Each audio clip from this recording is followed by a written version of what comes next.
don't have one. Live.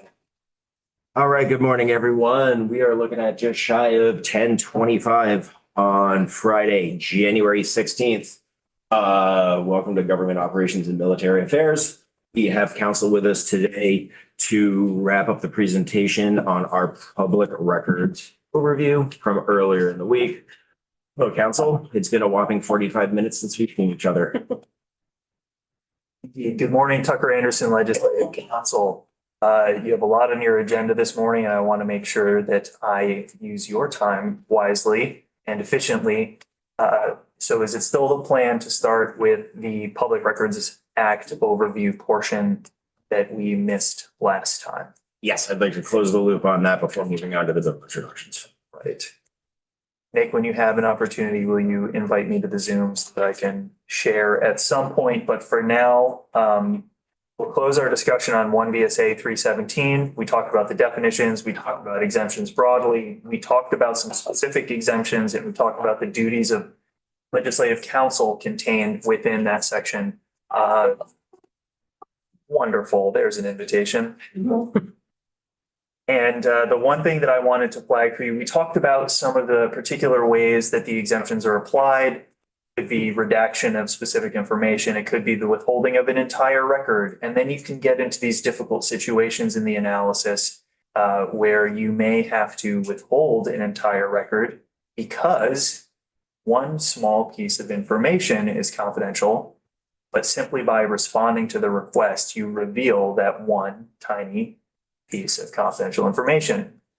There is another type of analysis called mosaic analysis that I typically flag for committees. Anytime you have an exemption that covers, for example, identifying information, the public agency, as part of the review process, has to consider the information that is out there in the public concerning this person already.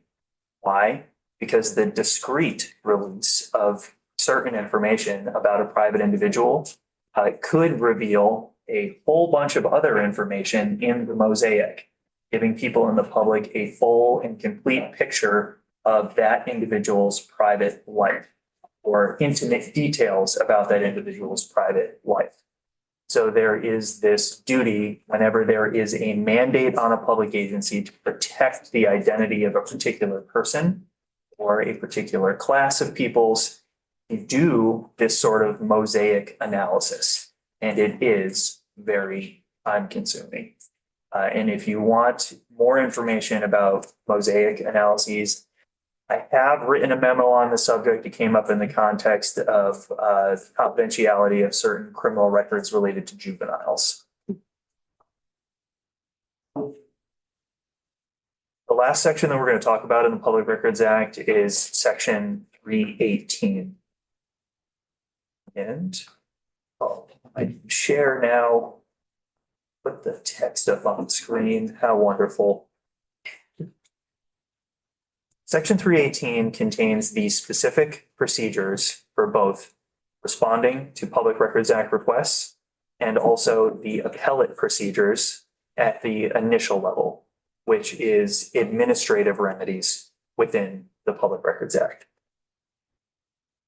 The standard timeline for response, as you can see in subdivision A1, is 3 business days. So unless it falls under an exception within these procedures, the public agency has a duty to respond immediately and not more than 3 business days from receipt of the request.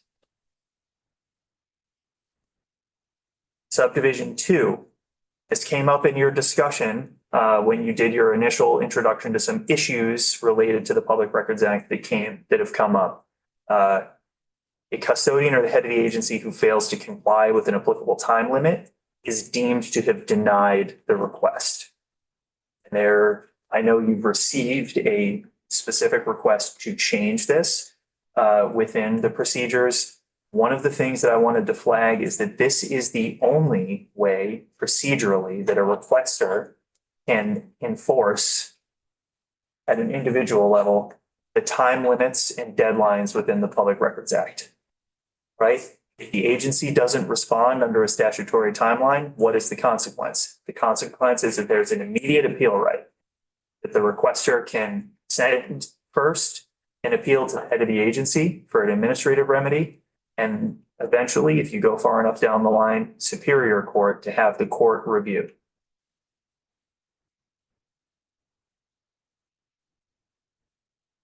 In subsection B, we have some specific timelines. So it doesn't fall into the general deadline of 3 business days, and the record is in active use or in storage, then you have 1 calendar week as the public agency to respond to the request. If the custodian believes that the record is exempt,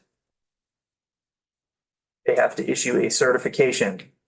They have to identify the records withheld, include the asserted statutory basis for the denial, provide the names and titles or positions of each person responsible for denying the request, and notify the individual of the right to appeal to the head of the agency.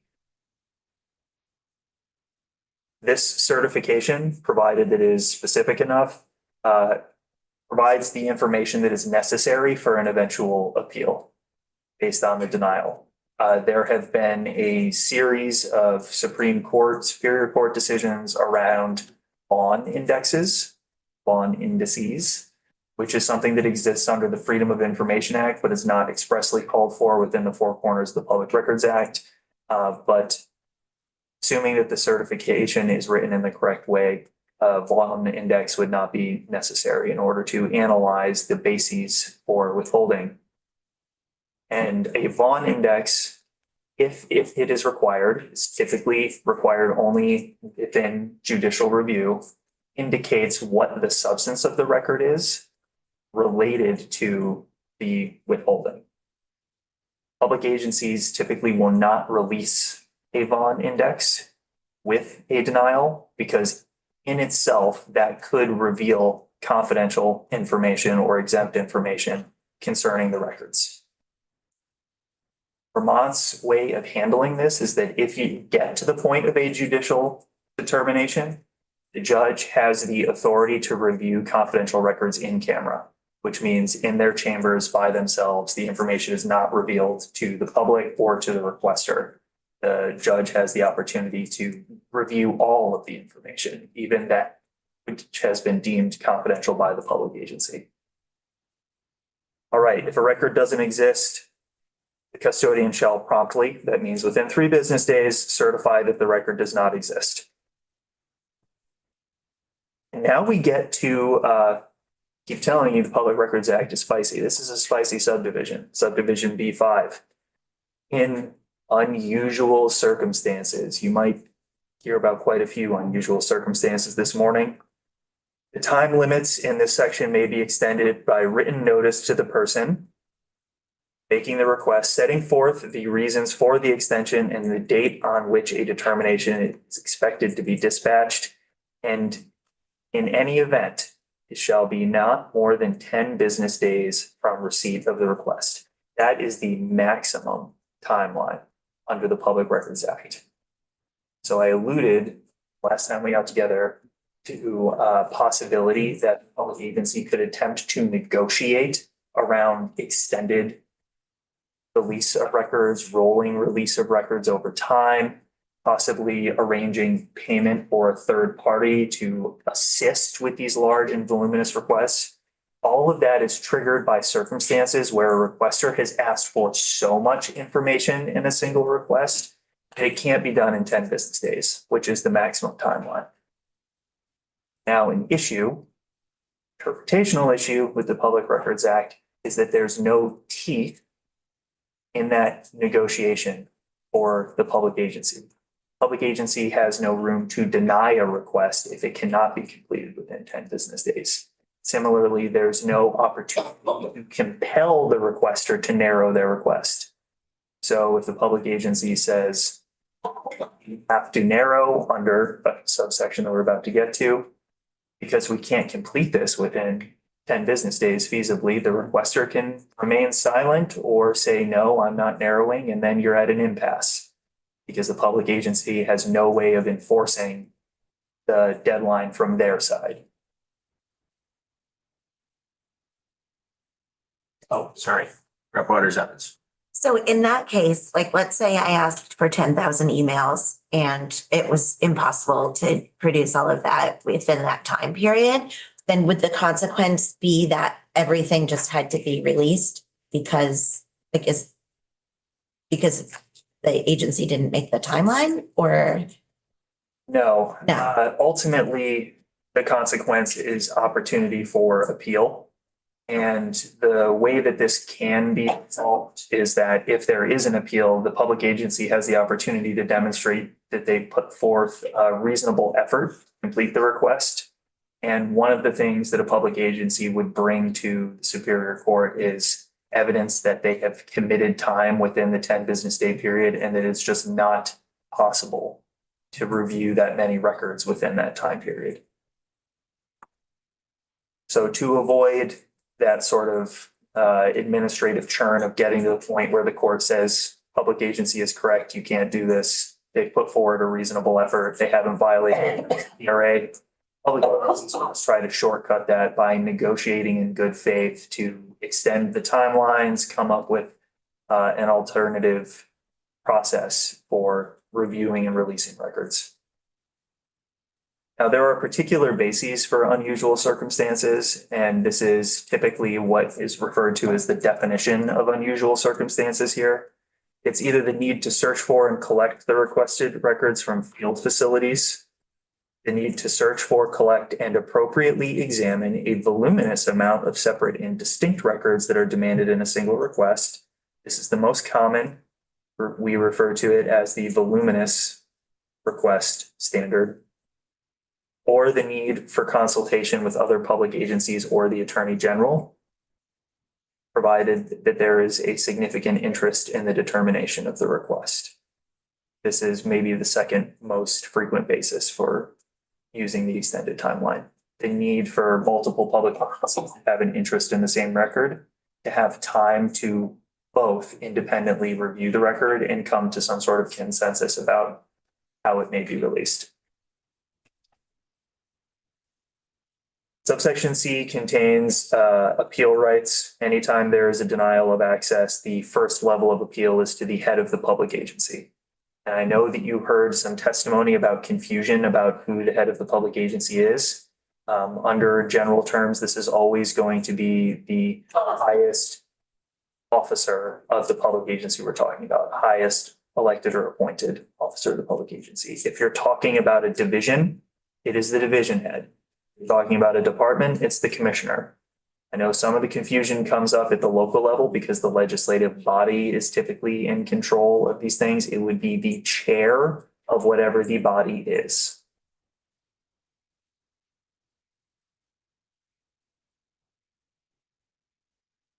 Subsection D, we have the consultation authority that I've brought up a few times. Again, it is not mandatory that the requester narrow their request, but there is the opportunity for the records officer for the public agency to consult with the requester to try to focus and narrow the request and ultimately to make this entire process more feasible, particularly in the case of voluminous requests. Difficult to enforce. Can't make the requester, you can only attempt to consult with them. All right. That's all that I wanted to flag in 1 VSA 318. If there are no further questions, I would just note that there are 2 other sections in the Public Records Act that relate to penalties and ultimately what could happen upon appeal if you do get a disagreement between the parties. It is appealed to Superior Court. You need to check those out on your own time. Yes, that sounds like good study hall work there on. Yeah. Any questions for council on that piece? We just wanted to go through these components as part of that original exercise from the other day. So closing the loop on this. Questions from the table? Oh, okay. All right. Close one container, open another. alcoholic beverages. I understand from one of the attorneys on my team that Hogshead has already been referred to this session, which is sad because that's always part of my planned testimony. I won't bring up hogsheads of whiskey. One of the things the committee wanted me to do this morning before starting some of the bill walkthroughs was just a little bit of a refresher on the varying licenses and permits that exist in Title VII. What might be most useful is just to note the major licenses that come into play. Talk about the first, second, and third class. There is a fourth class license, but we'll talk about the first three because they'll flag important notions about the model of alcoholic beverage regulation in Vermont's control model. And if you have particular questions about licenses or permits within subchapter 2, be happy to answer them for you or come back later to talk about some of the very specialized particular licenses. All right. The first class license, section 221, the most colloquial way to put this, on-premises consumption, malt beverages, finest beverages, primarily, ready to drink, spirits beverages folded in as well. A more recent definition within Vermont's beverage purity laws and beverage purity definitions. You can think of first-class licenses primarily as your restaurants and bars. This license is tied to those specific beverage categories that I brought up because they are in a private retail stream where distribution can come from parties other than the Department of Liquor and Lottery.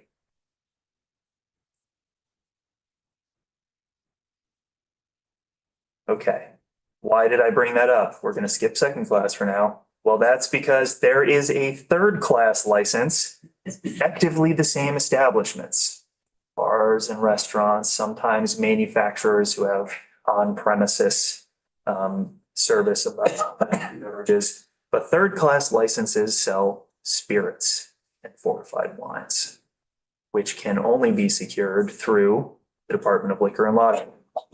So you have actors in the same sort of commercial space that acquire different licenses depending on the types of alcoholic beverages that they're serving for on-premises consumption.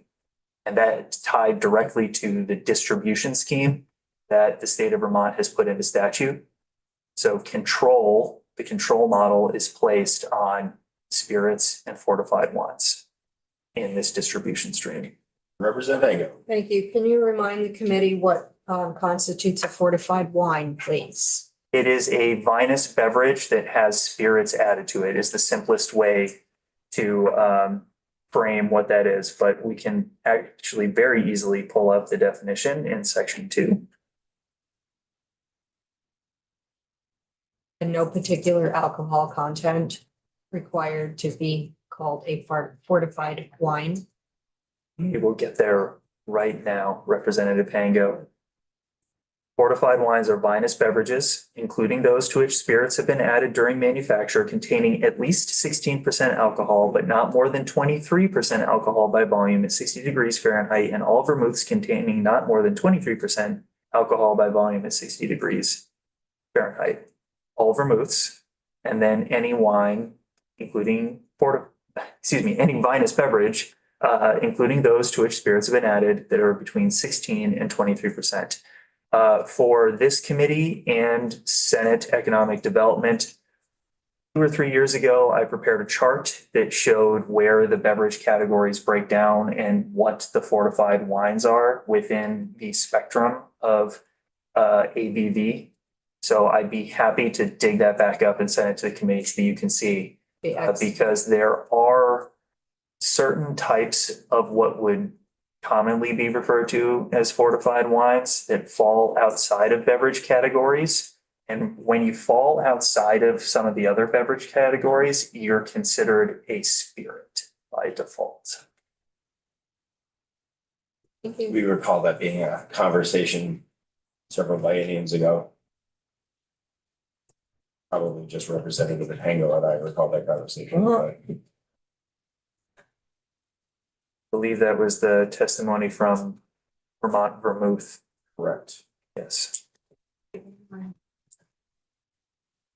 Sometimes my memory works. All right. Last one that we'll touch upon briefly, the second class license. We've been talking about on-premises consumption, sale for on-premises consumption. This is the sale of closed containers of alcoholic beverages for off-premises consumption.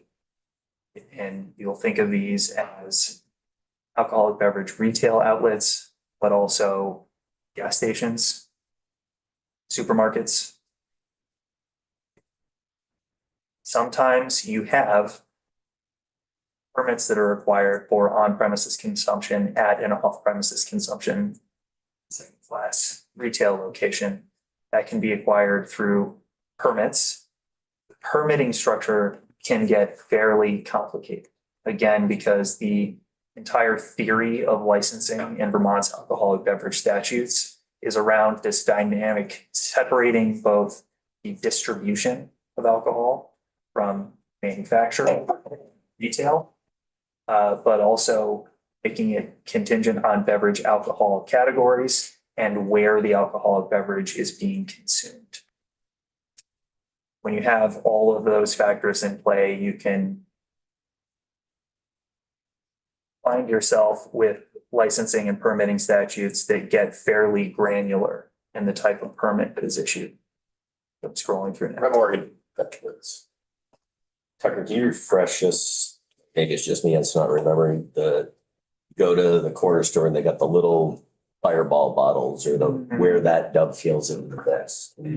It's a marvelous question, sure. It's going to depend, and I'll go back to the definitions for you. But the Vermont's alcoholic beverage purity system and the way that these are defined depends on how the alcohol was manufactured, what its alcohol content is, and even in the case of ready to drink spirits beverages, how it's packaged. So if the little, aren't they called booze bombs, booze balls, something like that? Something like that. Depending on the underlying. Buzz balls. Buzz balls. Thank you, buzz balls. Buzz balls. Yeah, it's also a very active conversation piece several biennium ago. I did not intend to defame particular name. I just said it was a robust conversation. Recall. It's going to depend on how the beverage is manufactured. Okay. So if it is manufactured through a Zymergy process, fermentation, Mhm. and it is primarily malt that is fermented to make the alcohol, and then it gets run through a reverse osmosis process. They take out all the flavor, they take out all the coloring, and then they add juice to it and put it in that little container. Mhm. It's malt beverage. Okay. If they do the same process, but with anything other than grains and malt, pretty much any other agricultural product is how it's referred to in statutes. It's gonna take a while. Then it's a vinous beverage. So all fermented beverages of any name or description obtained from sale from the natural sugar content of fruits or other agricultural products. The last time I did a big alcoholic beverage purity overview was maybe 6 or 7 years ago, and I said, I suppose this does include pine cone liquor. But yes, sugar content of fruits other than agricultural products. Peaches, apples. Now, if this beverage that you are talking about is a canned cocktail where the alcohol inside has been obtained through a process of distillation, it's going to fall either into the spirits category, in which case it would not be sold at the corner store or the gas station unless it's an 802 Spirits franchise location, or it is going to be a ready to drink spirits beverage. ready-to-drink spirits beverage has specific requirements around alcohol content. Let's see here. An alcoholic beverage containing more than 1% alcohol by volume and not more than 12, obtained by distillation, chemical synthesis, or through concentration by freezing, mixed with non-alcoholic beverages, an important point for the canned cocktail conversation because it can't be mixed with vermouth, for example. They may also contain water, fruit juices, adjuncts, and other ingredients, and shall not include a beverage that is packaged in containers greater than 24 fluid ounces. Thank you. So, That explains the baskets from the corner stores. Thank you. Good refresher. how are we feeling? Are we ready for walkthroughs? Let's do it. The royal we. I'm always ready. Communal.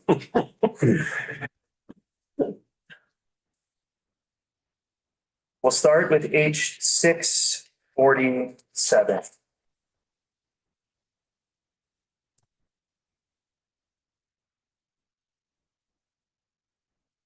All right, H 647 proposes some amendments to the fourth class license statute. Section 1 amends 7 VSA, Section 224, and if you are with me, we are going to move into page 2. In subsection B, at each license location, a fourth class licensee may sell by unopened containers or distribute by the glass with or without charge alcoholic beverages manufactured by the licensee.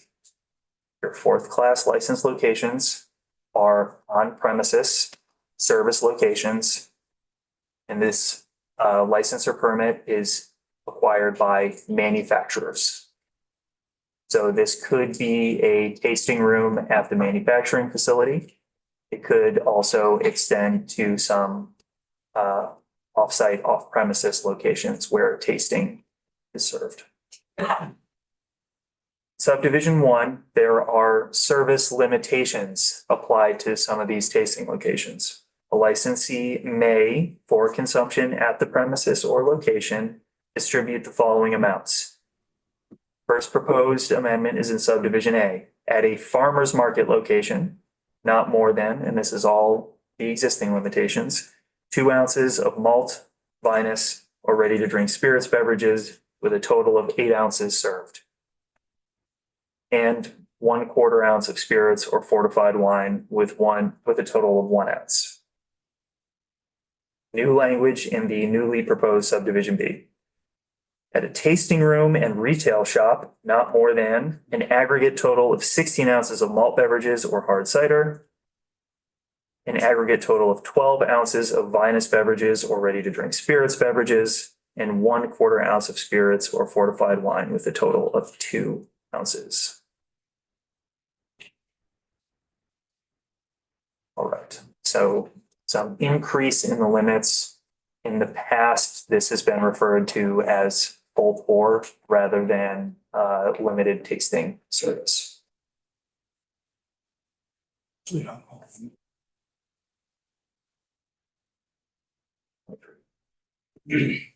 proof one. I can't hear you, Bob. Okay, Council, could you repeat the question? Yes. What the alcoholic beverage limit is for fortified wines, it's 23%.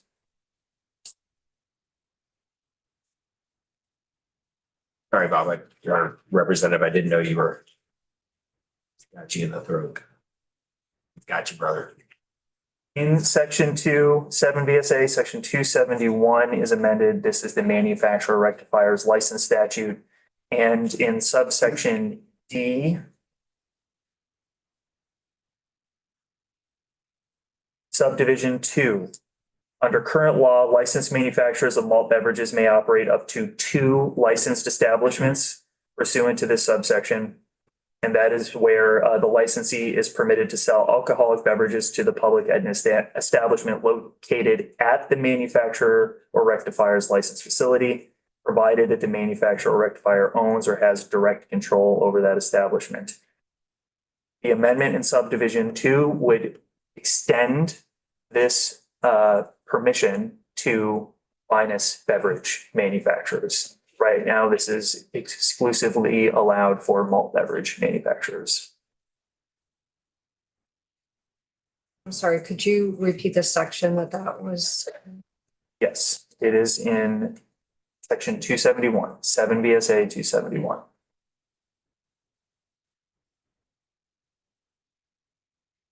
And that is H 647. Excellent. Questions for council before we move on to the next? Alcohol related. Seeing no hands. All right. Move on to H 655.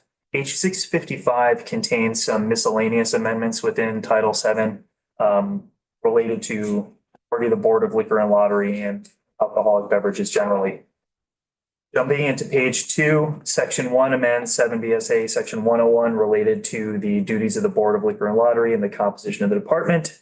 To change the staggered terms of members of the Board of Liquor and Lottery from 3-year to 4-year terms.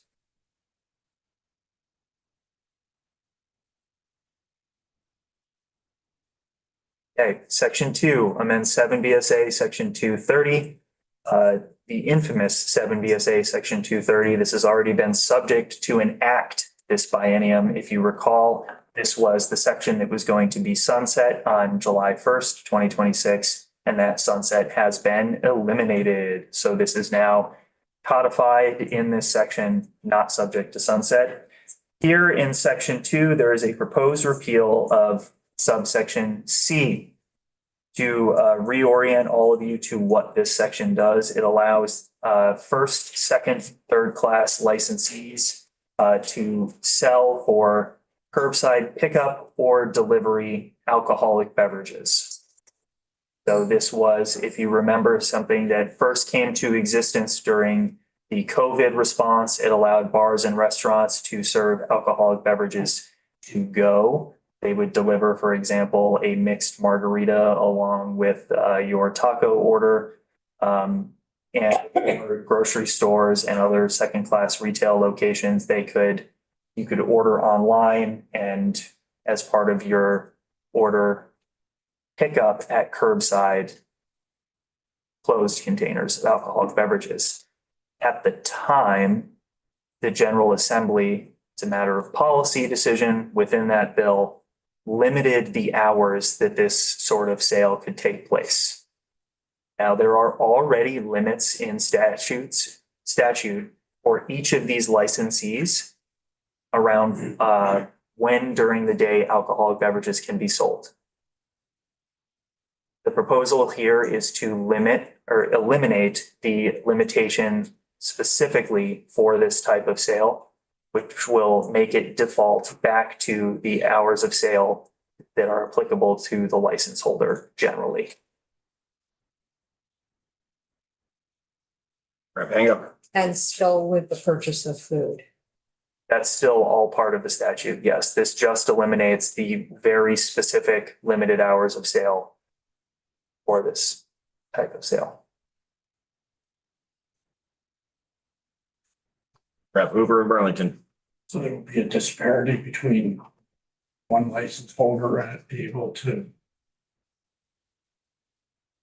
Yes, but those disparities already exist in when the sales are allowed to take place. The service hours for on-premises consumption, from what I recall, are longer than they are for the second-class retailers who sell closed containers for off-premises consumption.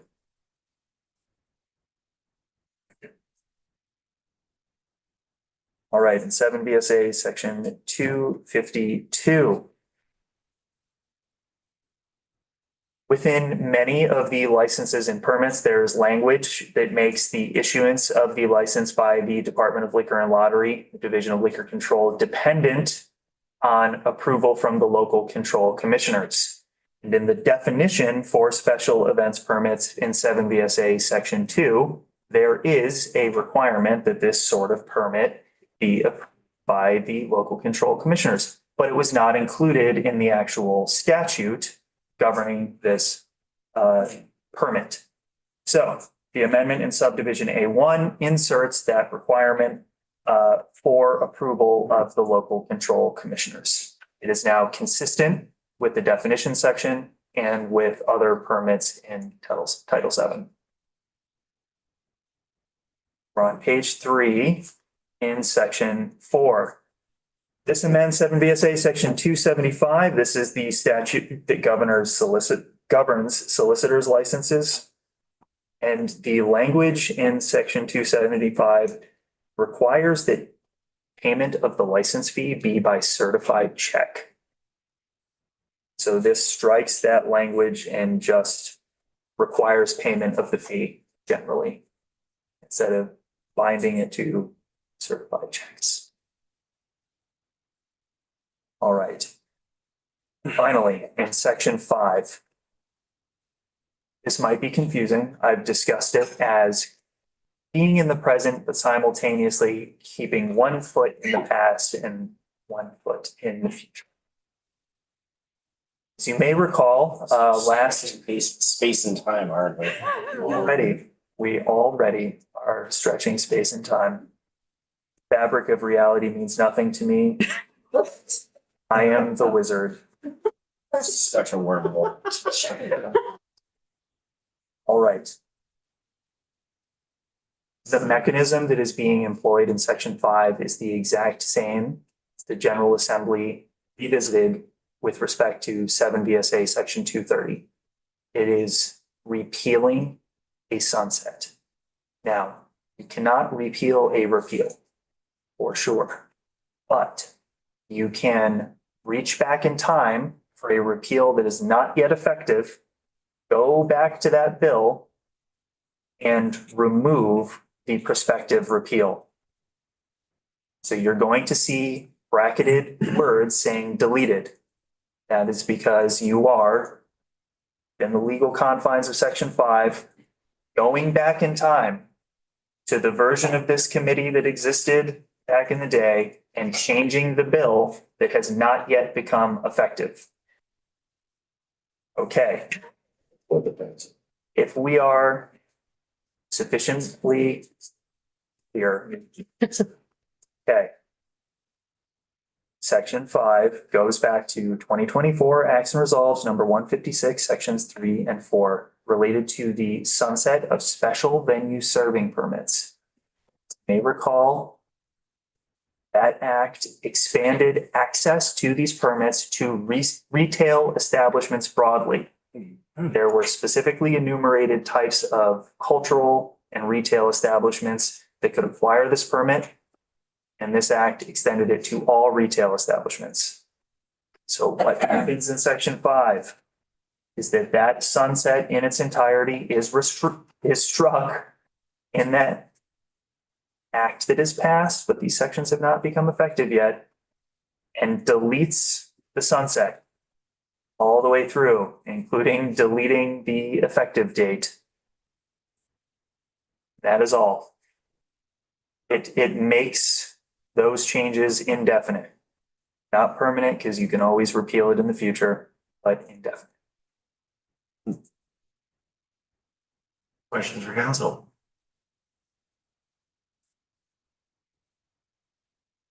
It's a journey. I don't. Rep. Cooper and then hang up. I want to go back to the last dance we had, so if Representative Hango has something on this particular section. Yes, I do. Please. Me first, then? Yes. Okay, Seems to be thanks. deferring to you. Yes, thank you. Retail establishments. So hardware store, clothing boutique, and anything and anywhere. 2 exceptions. 2 Remind, exceptions, Vermont Agency Liquor Store, right? cannabis establishments. Oh, right, okay. Okay. Rep. Hooper? Moving the certified check thing does not in any way for the agency to not restrict the type of payment they will receive. Could you kindly You repeat might this know a question? lot of cash went around, personal check. That still their prerogative. It's an interesting question, and to repeat the question for everyone, Representative Cooper is asking whether the removal of the specific language related to certified checks and defaulting to just payment generally is going to restrict the department's ability to potentially specify the types of payment that they want to receive. It's an interesting question. I'll have to get back to you because I'm not certain whether this sort of general language would restrict authority the department otherwise has to specify how to receive fees. And I'll have to check the rulemaking authority of the department. You can always ask them about that directly as well. Whether they would have authority, for example, that require that payment come through the licensing portal that they have established.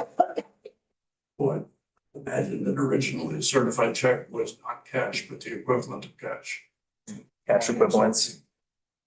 And didn't open. Checks that bounce.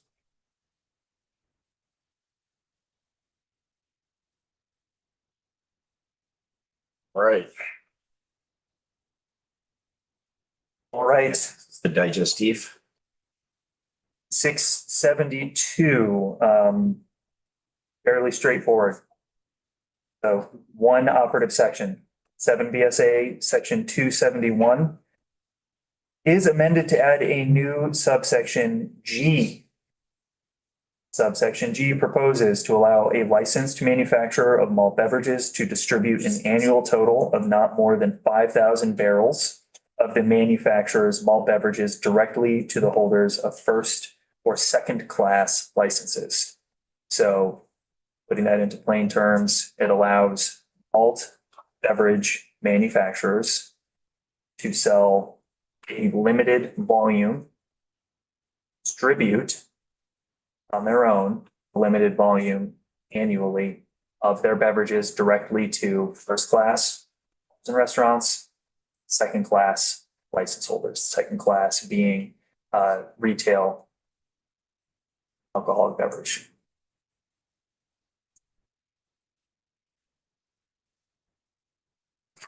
Hey.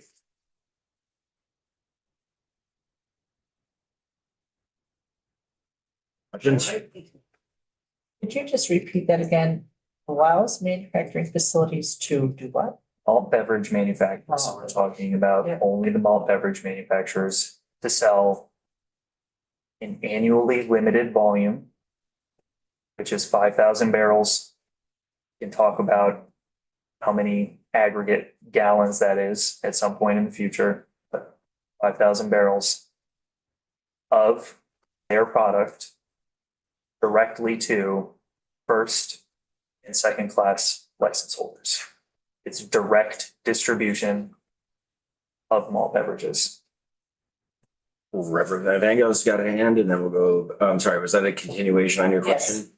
Then please. So the 5,000 is total, not 5,000 of each flavor. Correct. 5,000 total Gotcha.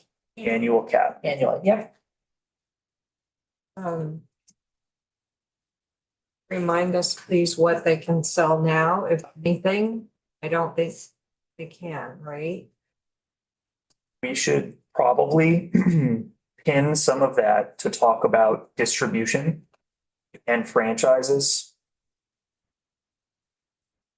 which is a separate discussion and probably broadly, committee might want to familiarize itself with Vermont's 3-tier system and some of the exceptions to the tiered system. Manufacture, distribution, sale. Separated from each other with some exceptions.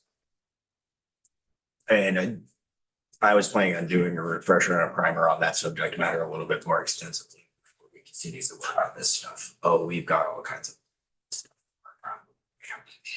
I even have a new flow chart that I've yet to share with the council where I discovered the scaled up sizes from hogshead, where I found out that 2 hogsheads equal a butt with two T's.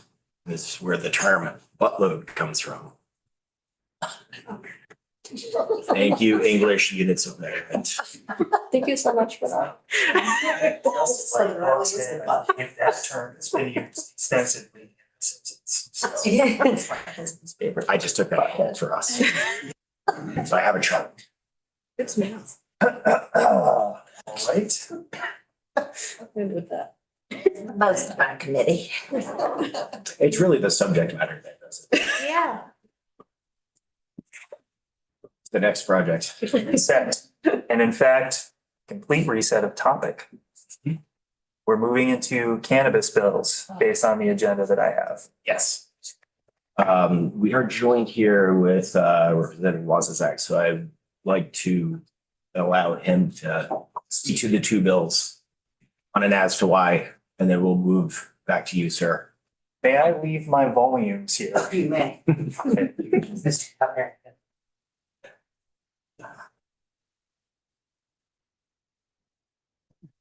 Oh. Good to go, Mr. Chair. This table is yours, sir. Thank you so much. Representative Teddy Wazazak, Berry City, Washington 3. I have two bills on your agenda today that I was approached and asked to introduce from stakeholders in the industry. So the first would require that all towns hold an opt-in or opt-out vote to allow or disallow cannabis during the 2026 general election. You all know much better than I do the details of this, but we have a relatively scattershot map of municipalities across the state that do or do not allow cannabis. And many municipalities have not held the opt-in, opt-out vote at all.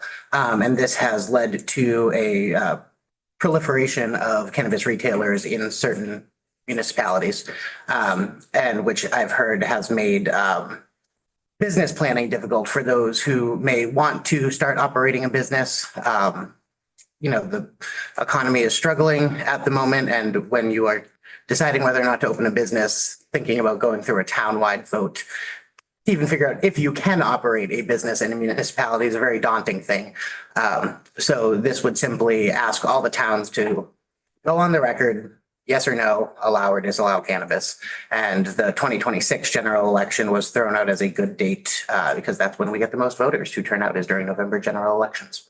And then the second bill would be to, and I'd ask council to explain this a bit more in detail, rather than prohibiting the consumption of cannabis in all public places, would prohibit the consumption of cannabis in prohibited places. So in other words, if there is a place that you cannot smoke a cigarette or have an open container, you're also not allowed to consume cannabis. Basically just trying to be more consistent across the law with the different types of controlled substances that you all have jurisdiction over. That's pretty much it. Thank you, member. And I know these have been active conversations throughout this sector for many, many years. Yes. Including the original bill that passed creating the market. These are not foreign conversations, let's say. No, and we have, I think, just 2 dispensaries and 1 grower in Barrie. And I've had constituents say, like, why do they keep opening up here? Why don't they go to Calais? Stuff like that. And so just trying to, like I said, with both bills, just trying to bring more consistency across the law and more consistency across the state with what we do and do not allow in certain places. Questions for the member from the table? Pretty straightforward. We appear not to. Thank you for your time, sir. I know you are, To the wizard. I know you are quite busy upstairs. Ways and means. Oh. Please send Madam Chair my best. All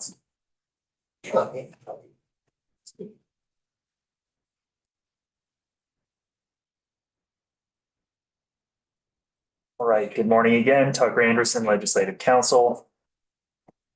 We'll look at H633 first.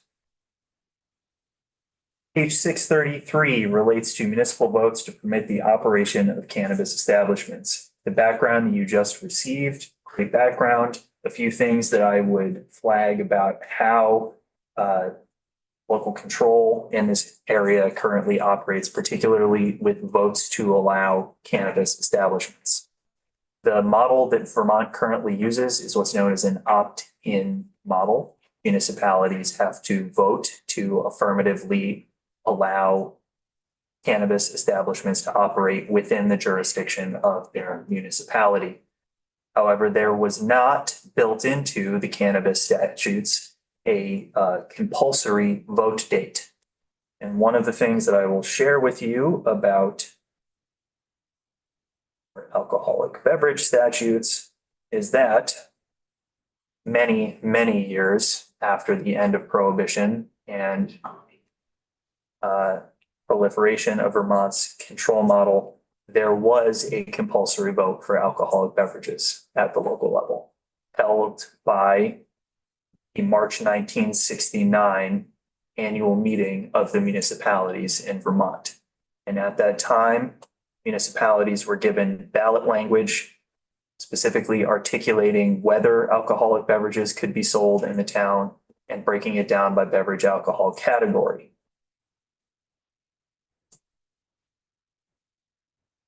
H633 builds off of that model. So if you are with me on page 1, it adds a new section 863A. Subsection A, at the 2026 general election, a city, town, or incorporated village. I'll pause there to note that it specifically enumerates the types of municipalities that are compelled to vote on this.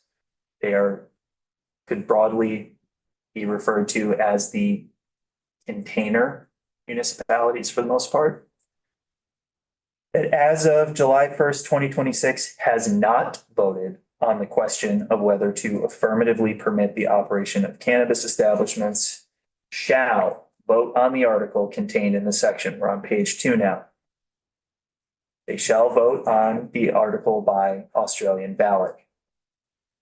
So setting aside any floor meeting votes that could have happened on this, I will note that all the votes in section 863 on whether to permit cannabis establishments are required to be held by Australian ballot anyway. Subsection B, the warning for the election shall contain the following article: shall licensed cannabis retailers be authorized to operate in this municipality, yes or no? Subsection C, a vote to permit the operation of a cannabis retailer and sometimes draft or integrated licensee within the municipality may be rescinded pursuant to the provisions of section 863 of this chapter. The integrated licensee language reflects exactly what is contained in section 863 as that section was initially passed by the General Assembly. And it's a more nuanced discussion, could happen in the future. But integrated licensees are a specific type of licensee that relates back to when there were medical registry licensees at the time that were interested in acquiring the new licenses proposed by the retail cannabis system. I do not know whether this language is still relevant and whether the expansion of retail cannabis into more municipalities would include these types of integrated licensees, because they would be limited in number, right? It would be the legacy establishments that existed before the retail market opened up. But it's included here because it mirrors and reflects the language that exists in section 863. In other words, this is my understanding, and it might be wrong, those were the establishments who were licensed for the sale of medical cannabis products, who then were also licensed to sell retail, recreational, I guess that's the word, products. If I followed everything you just said, yes, that sounds accurate. And it might be helpful if you're going to operate within the cannabis space this session to get a refresher on how the integrated license system worked at the time that retail cannabis was adopted and expanded in the state. Got it. Does Can you clarify, on section A on line 18? And just the phrase, on the line where it says has not voted on the question of whether to affirmatively permit the operation of cannabis. So affirmatively means yes, right? So if they've already voted no, is this forcing them to vote again? No. That's okay, So- because that's the way, when I read it, I say, wait a minute. The way that this is phrased is taken directly from section 863. Okay, So eliminating the confusing legalistic language here and in section 863. Municipalities that are captured by this are those that simply have not held a vote okay. on the issue.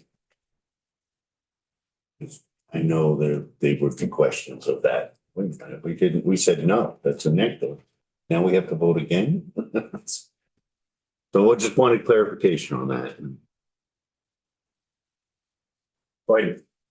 Okay, for clarification, once the town holds a vote and says yes or no, we're going to allow cannabis, they can also later hold another vote and decide differently. Yes. So section 863 has provisions for votes to rescind.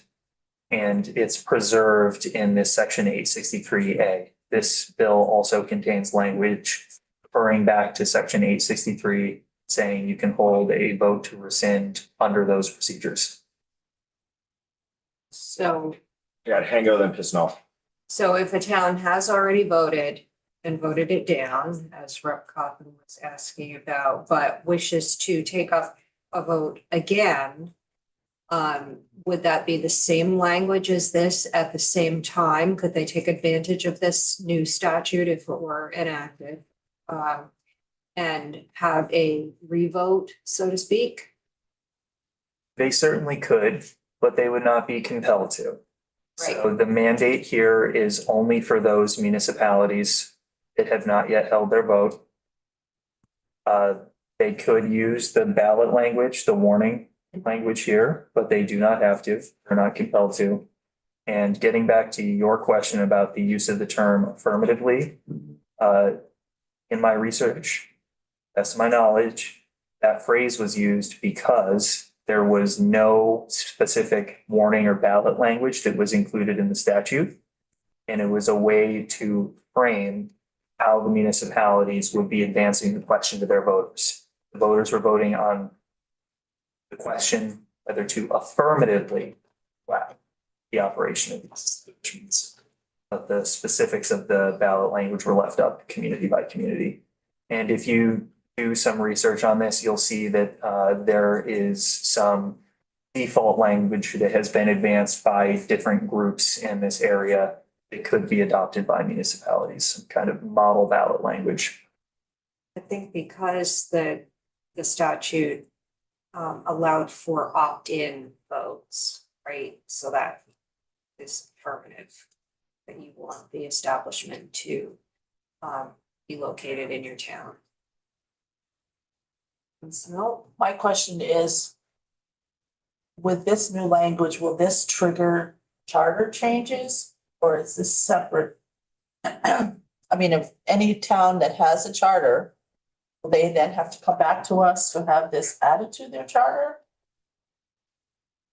I'm just, No, unless there's a municipality that I'm not aware of that has a provision relating to these votes, and I'm not aware of one. Okay. So this should not trigger any charter. So it was more ordinance than charter. What's that? Is it more ordinance? Or just the approval? And they approve this for like the citing of retail. How does that just a public vote?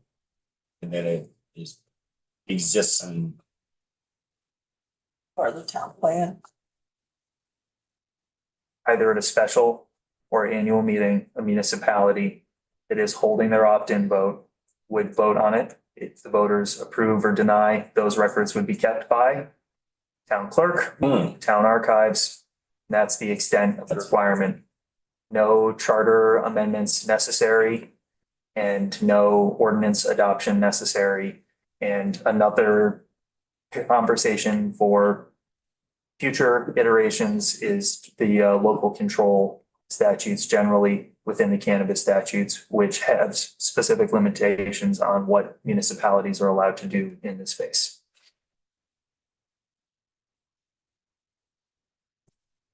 Perfect timing. We've got, unless, all right, further question. We will take a 6-minute break so we pick up our next order of business. 11:30. We have one more though. Oh, did I jump ahead? Let's see. Sorry. My bad. 6:34. 6:34, if that is what the committee would like to. Yes, it is. It is. 11:30.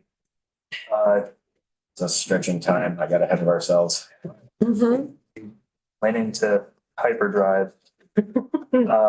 H634, consumption of cannabis in a prohibited place.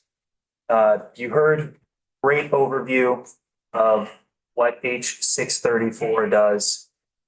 It attempts to match the cannabis consumption limitations, so places where cannabis may be consumed, to the statutes governing where tobacco may be consumed. So first, in the definitions, something that I will note, changes the name of these places from public places to prohibited place. The tobacco statutes still use public place.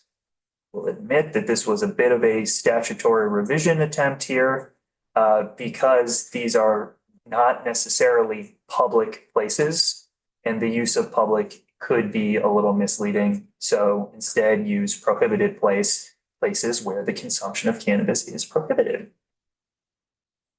It strikes some of the language articulating any street, alley, park, sidewalk, public building other than individual dwellings or any place of public accommodation, and limits this to any place where the use or possession of a lighted tobacco product, or tobacco substitute is prohibited by law.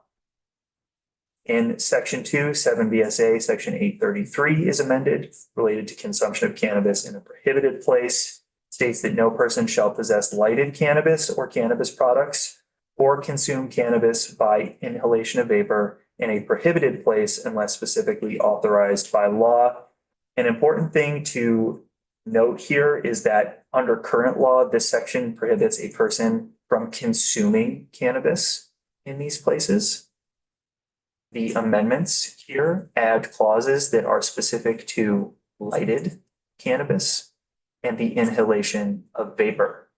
Why? Because there are other ways to consume cannabis that don't include vapor smoke, and they were captured by section 833 in the way that it was structured. It's a broad prohibition on the consumption of cannabis in these places. Section 3 reaches into Title 18. Title not often visited in this committee unless it's vital records. But you will recall that both tobacco and cannabis consumption, specifically consumption, are in Title 18, the health statutes.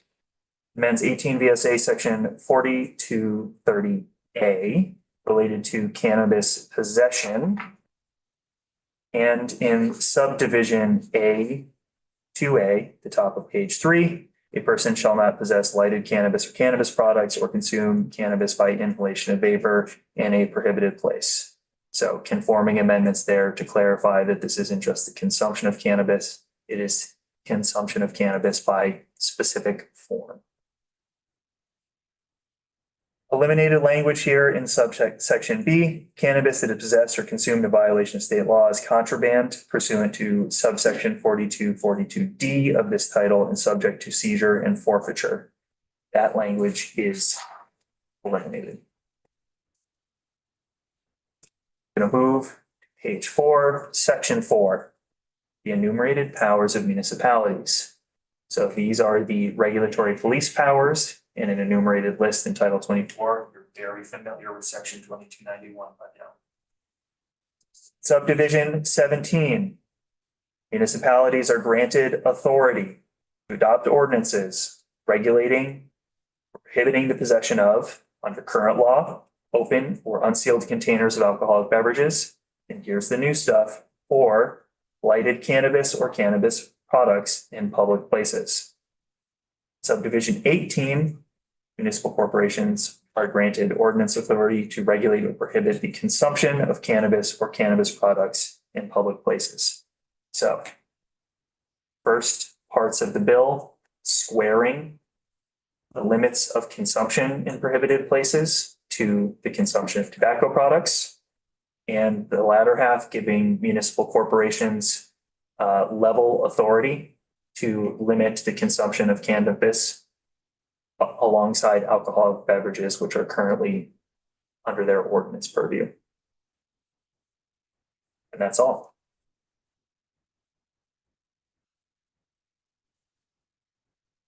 Any questions? Yep. And I mean, as far as like an order of operations with the committee work here, we're gonna focus primarily on the alcohol conversation and looking at the various bills that we have for committee bills.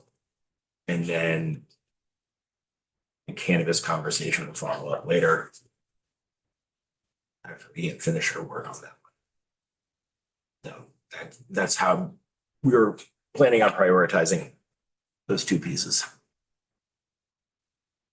Any questions? Well, take that 5-minute break. I was planning on taking evaporated. So let's just keep moving straight through lunch. Through lunch or to lunch? To lunch, through two. Oh no, we're going straight through lunch. Did you feel the panic arising? I was like, wait, through lunch? This is why we brought snacks. Yeah, we do. We are a well-snacked committee. Yes, council. We'll bring up the member. I'm gonna make a coffee. It's gonna make it nice. but- Okay, you do that. I think it'd be worse. Yes, Making the team go up. Representative, how are you? I'm well, Chair. Excellent. So, Jumping right in. yeah. So, the bill got introduced to the committee a couple of days ago. We had some curiosities within, in and around the building. A couple of emails came in from the public. But also, given our work, and I'm saying this with the utmost sincerity, with last by getting they remember the planning coordinates work and things of that nature. This jurisdictionally is relevant. When I saw what the charge and duty of the task force was, given certain other aspects within the media and what some folks were citing in emails, we felt like getting a sense of the as to why with your introduction. Sure. And some Q&A. Sure. For the record, Troy Hedrick, I'm a state representative from Burlington. And we are discussing H654, an act relating to Vermont Airspace Safety and Unidentified Anomalous Phenomena Task Force. I'm going to call them UAPs. Excellent. Yeah. Give us 1 second till the I machine am stops. so sorry. I didn't know it was gonna go on for like We'll 25 buffer with minutes. snacks. Please pass around the table and offer some to our guests, please. Sorry, Redhead. We're all good. What are we making? Simulating the noise of. Coffee. Java. The espresso action, everybody. Oh, yes. Yes, so the- Is that how you always pronounce pieces? Me too. It is wordplay. Yes. Isn't it supposed to be so? Yep. I also don't want to do too much of an accurate product plug while the AI is scraping our words. Okay, it's finished. I Thank you. apologize. I couldn't live one more second without caffeine. fine. I understand. Comments, Chair, if your inbox looks at all like mine since the introduction of this bill, I think I owe you all an apology. Thank you. Yeah. I'm actually totally, no apology needed for me, member. Yes. I'm a curious person. I can forward some of the more colorful ones if you'd like them. And with respect and admiration for my friend at 7 Days who scooped this, I'd like to kind of claw back that narrative a little bit if I can by talking about the real legitimate values that I see in this bill. And I want to be clear at the outset here, I am not a subject matter expert at all on this topic. But as policymakers, I think we have an obligation to remain attentive to emerging, trends in technology and public safety that warrant or may warrant our future action. So this bill would establish a task force. That's all this bill does. It doesn't, and I'll say more about what it does and what it doesn't do sort of as I bring closure to it.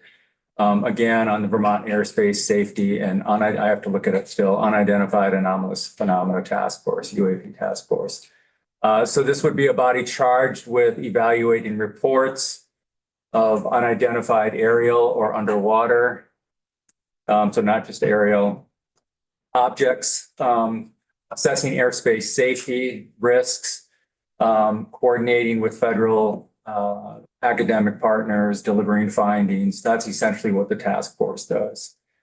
There are subject matter experts that I would absolutely encourage you to reach out to that can give you a deeper and broader understanding of how we got here. Specifically, the Scientific Coalition for UAP Studies. Robert Powell is the founder of that.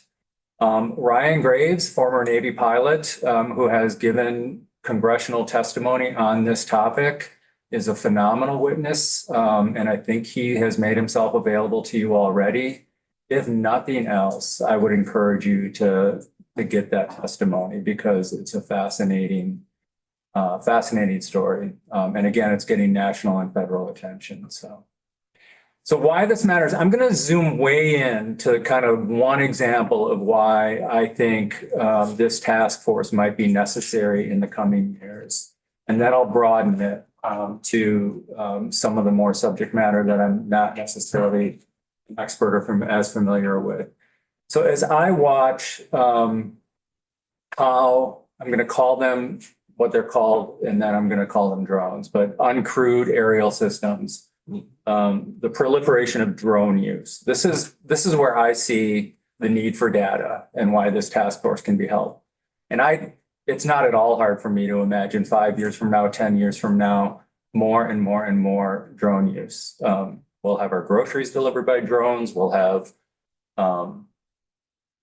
maybe Uber Eats becomes drone use. I don't know. Law enforcement surveillance increase in drone use. Amazon's already workshopped. Right. Yeah. I can foresee a time where I hike to the top of Mount Mansfield and some hobbyist has a drone up there as well, and my serenity is interrupted, right? I can anticipate that this body is going to be asked to develop policies in and around that sort of use. If we want to be evidence-based policymakers, you are going to need data that informs those policies. This task force would have that data in place if you decide to stand it up with this bill. Broader than that, there is an increased public reporting of unidentified sightings that is happening, and it's gaining more and more attention from the military, from commercial airlines, from the federal government. There is already federal recognition of UAPs. The U.S. Department of Defense now formally acknowledges the existence of unidentified anomalous phenomena, UAPs, and has already established an all-domain anomaly resolution office. Congress has already enacted the UAP Disclosure Act, setting standards for transparency and federal investigation data collection. And then there's plenty of independent research organizations that are developing methodologies for the continued study. So all of this is happening. This would bring Vermont into those procedures and policies and conversations. So you will have no shortage of military personnel, of commercial airline personnel who want to talk about this topic and the need for centralizing data collection. I think they've probably already made themselves available for you. So again, I think it would be fascinating testimony, and I would encourage you to take a look at those invitations from the people who have made themselves available to you. Very briefly, what this bill does and what it does not do. Again, it creates a task force. That's ultimately what this bill does within the Department of Public Safety specifically, co-chaired by Public Safety and Transportation Leadership. It defines UAPs. I'll leave you to read it. It's already in there. And then the bill directs that task force to evaluate reports and assess safety risks that might be potential with those reports or from those reports, to develop recommendations for improved reporting, response, scientific analysis, collaborate with federal, academic, and private partners, annually report those findings and recommendations to the relevant committees, and to the governor, and to perhaps host public meetings to maintain transparency where possible. Transparency is a part of this. So in addition, right, so this sets up transparency and information and data collection for a wide variety of people who might want it. Again, I've already identified the military and commercial airlines and things, all the way to folks who view the X-Files as a documentary rather than TV entertainment. For the cryptids fans in the room, there's an underwater provision to this as well. So if we want to investigate CHAMP, we can do that as well. What the bill does not do, it does not create or enforce any air safety regulations. It does not mandate law enforcement action on any given sighting. It does not authorize state surveillance in any way or any sort of invasive monitoring. And it does not presume that UAPs are extraterrestrial or anything like that. This is very much a creation of a data collection system so that we can use empirical evidence as we inform any necessary policies that might be needed down the road. It's forward-looking, right? It anticipates that this is the proliferation of drones and other airspace use is going to continue. It's proportionate. It's not an overwhelming bill in any sort of way. It's just standing up a task force. And it aligns with Vermont with evolving federal research practices that are already underway. The truth is out there. And real or perceived, there's nothing like a phenomenon. Rep Stone, then Waters Evans. I don't know if this is a question for you, Election Council, but you can maybe try to answer. How would the task force handle classified information while balancing public transparency? Yeah, I don't have a good answer for you. Right, those parameters would absolutely need to be in place. The task force participants, as outlined, and you guys can all tweak that if you need to, would most certainly have people in the room who would know the answers to those sort of confidentiality questions.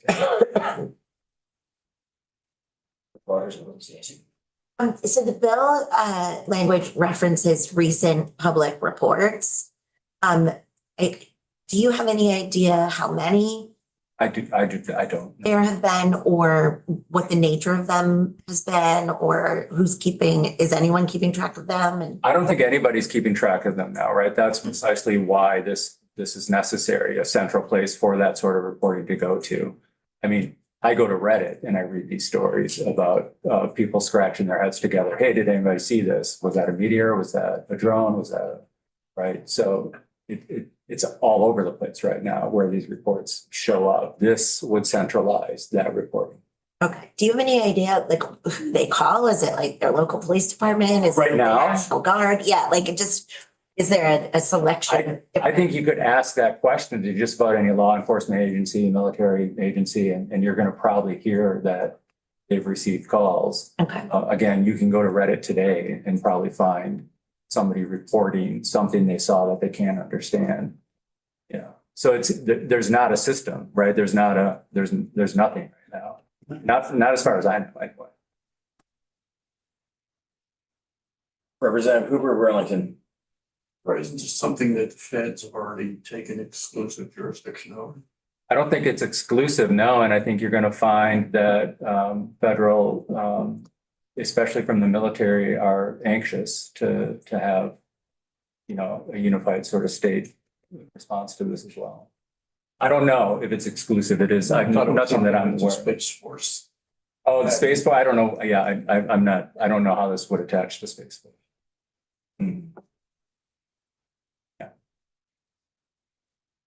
Yeah. I mean, that's kind of you've got the conversation in and around the drones, and then you got the conversations about the things that are a little bit less, tangible and known. I guess that's sort of the curiosity. Creating an agency that puts up against a brick wall to some degree. Yeah, no, that's a valid vein of thought, Representative. Do we have anything else for the member before we shift to council? I will just reiterate I think there are people ready to talk to you through the national organizations, and we can put you in touch with them that would, at the very least, leave you wondering with some fascinating stories. Representative Waters Evans. I'm not in any way saying I have an opinion about this bill at the moment. I'm just wondering if did this come about because there's like a significant number of these reports or sightings? Or an uptick or like a drastic? I don't think increase in that's the them? case. Oh, okay. No, I think we're at a point where there's kind of an accumulation of unexplained phenomena that I just think there's, for whatever reason, over the past 3 to 5 years, there are enough people saying, I think maybe we should collect this data. That's what I think is happening. And I remember a timeline, I believe the military declassified some documents in Like 3 years ago. Yeah, and there was a congressional hearing in and around such documents that's Ryan Graves. brought up. Yeah. Yeah. Some more of this conversation. Yeah. So, On the plus side, we have that radar drone up in St. Albans, we just turn back on. Sure. that is a facilities question. Yes. Member, thank you for your time. My pleasure. Thank you. Hand it over to Tucker. And we'll shift over to council now and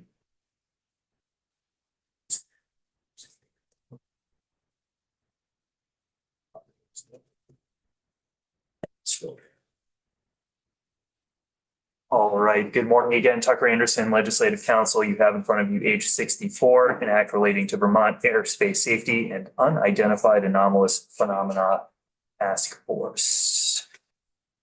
With your permission, I will skip through the walkthrough of the findings. That is my typical practice because they are your findings and there is not legal analysis that I can offer you within that. However, I would encourage you to look through the findings to ensure that they are accurate and that they comport with your legislative findings in relation to this subject. That brings us to page 3. We start to get into the operative provisions that create the task force. Section 2 adds IVSA Chapter 9, Subchapter 3 to create the task force. First, in Section 241, we define terms, create the task force, outline the purpose of the task force, assign duties, and describe compensation. Subsection A on line 6, page 3, we start with the definitions. SCU means Scientific Coalition for UAP Studies. Something that I will note is this is just one peculiar piece here.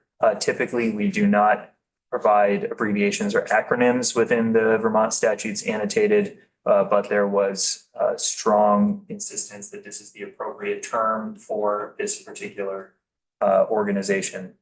It needed to be defined instead of just using SCU, because within the statutes, we need to ensure that if we are going to use abbreviations or acronyms, that they are the most commonly known affiliated with that abbreviation. So for example, we would not use NBA to describe the Nashville Brewers Alliance. Subdivision 2, unidentified anomalous phenomena is defined to mean any object operating in the atmosphere or underwater that cannot be readily attributed to a known or conventional source. We then get into an including clause. This is including but not limited to. So if your most favorite UAP is not listed here, it is okay. It's not exhaustive. Unknown aircrafts, drones, or other anomalous objects exhibiting performance characteristics not consistent with currently understood technologies, such as instantaneous acceleration absent observable inertia, or hypersonic velocity without a corresponding thermal signature or sonic boom. Fast movement that is unexplained. Without breaking sound barrier. Subsection B, the task force is created. Within this creation subsection, the task force is directed to coordinate its work jointly through the Department of Public Safety and the Agency of Transportation. Discretionary authority is provided to the task force within this subsection to engage independent experts. Subsection C, we jump into description of the purpose of the task force, and something that I'll highlight for you ahead of time is that some of these described purposes sound a lot like duties. If the General Assembly wants to expressly apply these as duties, then I would recommend amending the bill to list these as duties of the task force. We'll move into page 4. First, to evaluate reports of unidentified anomalous phenomena, including drones, balloons, and objects exhibiting anomalous behavior in Vermont's airspace specifically. Subdivision 2, we're on line 5 now. Assessing airspace and public safety risks. Subdivision 3, coordinating Vermont's response with other partners, including the federal government. Subdivision 4, developing recommendations to improve incident reporting, emergency response, transparency, and scientific analysis.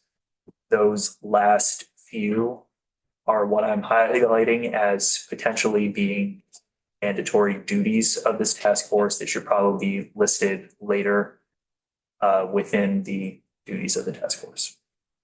Subsection D, the membership of the task force. It's a 10-member task force. The Commissioner of Public Safety, who's co-chair, Secretary of Transportation, who is co-chair. I'm going to make a meaningful pause to note that this isn't the only instance in the world where co-chairs exist for a task force that has duties.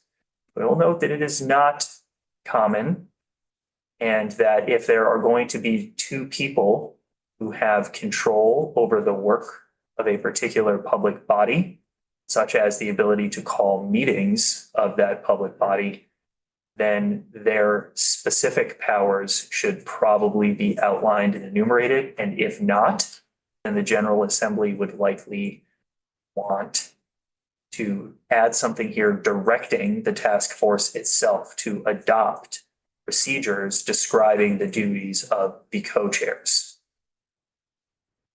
Good point, Council. Representative Hooper of Burlington. Co-chairs would make it harder, and it doesn't. Designated. It authorizes the ex officio members, the commissioners, to appoint designees if that is necessary. For the two. For the two people. All right, moving through. One member of the House appointed by the Speaker, one member of the Senate appointed by the Committee on Committees. A representative of the Vermont National Guard appointed by the Adjutant General. We're on page 5, subdivision 6. A representative of the Vermont Bureau of Criminal Investigation appointed by the governor in consultation with the Commissioner of Public Safety. A representative of the Vermont Airport System or General Aviation Operations appointed by the governor in consultation with the Secretary of Transportation. One academic expert in aerospace appointed by the governor, one independent expert in radar or sensor systems appointed by the governor. Finally, a representative of the Vermont Intelligence Center appointed by the Commissioner of Public Safety. There is your 10-person task force. Subsection E, technical assistance. The task force shall have the scientific and technical assistance of the Scientific Coalition for UAP Studies. SCU shall serve as the principal scientific analyst for data and evidence related to UAPs.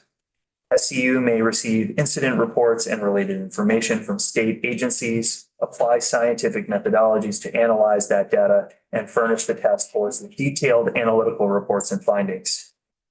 All of these conclusions developed by SCU under this subsection shall be submitted to the task force for review and approval, and the task force retains ultimate authority of use these results. We're moving on to page 6, still within the subsection E. SCU's work shall be conducted pursuant to guidelines established by the task force to ensure scientific integrity, objectivity, and consistency with state investigative standards. All right, so that's just the scientific support. I know you're all wondering about administrative support. We'll get to that a little later. Subsection F, the powers and duties of the task force. First, review and analyze reports of UAPs in Vermont. 2, collaborate with federal and other partners to improve information sharing and data consistency. 3, develop best practices for voluntary reporting, secure data storage, and analysis. 4, assess aviation and public safety risks posed by UAPs. 5, hold at least one public meeting annually to share information and collect input. One thing to note about this subdivision of the draft, task forces are covered by the open meeting law. So I am assuming that the intent of the language is to call for a public hearing, which would be structured differently and would also be covered by the open meeting law. But I'm assuming this is about public input. 6, submit an annual report with findings and recommendations pursuant to subsection I, which we will get to momentarily. Subsection G, administrative support. It's going to be provided by the Department of Public Safety and the Agency of Transportation. That includes administrative, technical, and legal support to the task force. Cha-ching. Moving on to page 7. Subsection H, transparency and public access. Task force shall maintain a public webpage hosted by the Department of Public Safety, containing notices of upcoming meetings, meeting minutes, and any non-confidential materials. Where not inconsistent, this would also marry to the open meeting. A confidential voluntary reporting process for UAP sightings by Vermont residents or officials may be developed in consultation with SCU and DPS. Reports, data, and findings shall be made publicly available, subject to state and federal privacy or security restrictions. And finally, all confidential reports shall be retained in a secure system maintained by DPS or a designated technical partner. Something that I will flag about this, since you just finished your refresher and overview about the Public Records Act, is that these do not expressly make this information or data confidential. And you may want to review what state level confidentiality provisions would apply here. We covered 1 VSA 317 subdivision C5, the law enforcement exemptions, just a few days ago. And some of that may apply here. But of course, that would apply to redactions, not the withholding of entire records, and is contingent on protecting certain confidential sources or law enforcement techniques. It is always best, if it is the intent of the General Assembly, to make things categorically confidential, state that expressly. Subsection I, reports. Annually on or before December 15th, the task force shall submit a written report to the governor, the House Committees on Transportation and on Operations and Military Affairs. I've heard good things. And the Senate Committees on Transportation and GovOps. The report shall include, moving into page 8, a summary of activities and findings of the task force, recommendations for legislative or administrative action to enhance public and aviation safety, and any recommendations for advancements in research collaboration between government, academic institutions, and the private sector. Subsection J, compensation and reimbursement. There are a lot of study committees and task forces that you see, so I will just summarize and say that this is the standard language. Members of the General Assembly who serve are paid from funds allocated to the General Assembly. And then members who are not from the General Assembly are paid through the system 32 VSA section 1010 through monies appropriated to the Department of Public Safety. The bottom of page 8, subsection K, relating to the jurisdiction, the FAA. Nothing in this section shall be construed to supersede or conflict with jurisdiction of the Federal Aviation Administration over airspace and aviation safety, and the task force shall not promulgate or enforce air safety regulations. Question came up earlier. I am not immediately aware of federal law that would preempt the state's ability to collect data about its airspace. There is preemption over regulation of airspace and certain conduct within that airspace. All right, that is all for H654, unless you have questions for me. Questions from the table? I think it only, yep, that was a good run through on a unique concept. I think keep this conversation as just an introduction right now. But, we'll see what the future brings. Appreciate the committee's patience and tolerance for the last several hours of walkthroughs and overviews. I always appreciate a close encounter with all of you. Oh my gosh. Shared experience, sir.